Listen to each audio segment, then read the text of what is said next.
Men o'g'limni 1-sinfga olib bordim-da. 7 yoshdan o'tib qoldi, o'g'lim 1-sinfga olib bordim. Xususiy maktabga. Mana o'g'lim mana 7 yoshdan o'tdi, maktabga olasizlarmi 1-sinfga desam, ha olamiz, imtihon qilib olamiz deydi. O'qimagan bolani qayerda imtihon qilasizlar dedi. Hali o'qimagan-ku bu dedim. So'm yo'q, bizda suhbatdan o'tish kerak deydi. Bolani olib kirib ketib, yarim soatdan keyin chiqib turib, yozishga qiynalyapti. Qo'shib o'qiy olmayapti. Ingliz tilidan so'z boyligi kamroq deydi.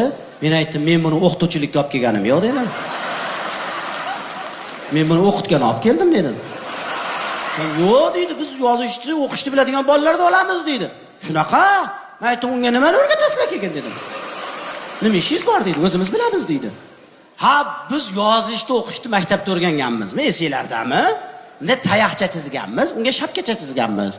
O'sha birida ona, ana, non esinglardami? Alfabetni maktabda o'rganganmizmi?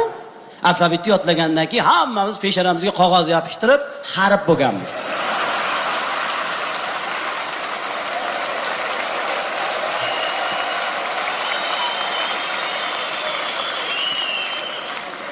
Men A bo'lganman.